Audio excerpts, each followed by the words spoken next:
बहुत समय पहले की बात है। एक घना जंगल था। इस जंगल में हर प्रकार के जानवर रहते थे, परंतु सबसे ज्यादा डर सभी को शेर राजा से लगता था। शेर बहुत आलसी था, लेकिन जब भूख लगती तो किसी भी जानवर को पकड़कर खा जाता। एक दिन जंगल के सारे जानवरों ने एक बैठक बुलाई।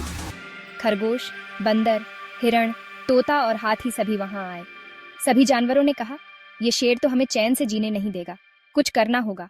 खरगोश, जो बहुत चालाक और बुद्धिमान था, उसने कहा, तुम सब चिंता मत करो, इस समस्या का हल मैं निकालूंगा, बस मुझे थोड़ा समय दो। अगले दिन खरगोश शेर के पास गया। शेर उस समय आराम कर रहा था। खरगोश ने कहा, हे जंगल के राजा, मैं आपको एक बढ़िया सुझाव देने आया हूँ। अगर आप हर दिन जंगल के जानवरों को डराने की जगह आराम करें, तो हम हर रोज आपको खाना देने आएंगे।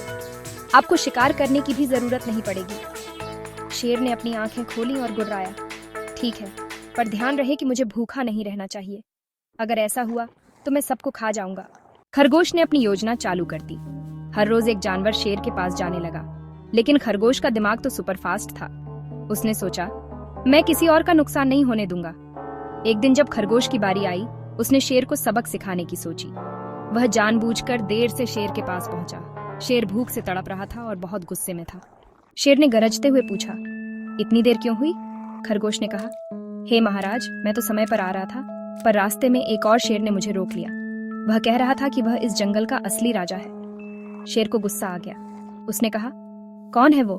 मुझे दिखाओ, मैं अभी उसे सबक सिखाऊंगा। खरगोश शेर को जंगल के बीचों बीच एक गहरे कुएं के पास ले गया और कहा, महाराज, वह शेर इसी कुएं में रहता है। जब मैंने उसे बताया कि आप इस जंगल के राजा हैं, तो उसने कहा कि वह आपसे ताकतवर है। शेर ने कुएं में झांक कर देखा। कुएं के पानी में उसे अपनी ही परछाई दिखाई दी। उसने सोचा कि यह वही दूसरा शेर है। गुस्से में शेर ने जोर से दहाड़ा। उसकी दहाड़ कुएं में गूंजकर वापस आई। शेर ने सोचा, यह तो मुझे चुनौती दे रहा है। गुस्से में शेर ने कुएं में छलांग लगा दी और सीधे पानी में डूब गया। खरगोश ने चैन की सांस ली और जंगल लौट गया। सारे जानवरों ने खुशी मनाई और खरगोश की तारीफ की। अब जंगल के जानवर खुशी खुशी रहने लगे और इस तरह चतुर खरगोश ने अपनी बुद्धिमानी से आलसी शेर को मात दी। सीख, चालाकी और समझदारी से बड़ी समस्या का हल निकल सकता है।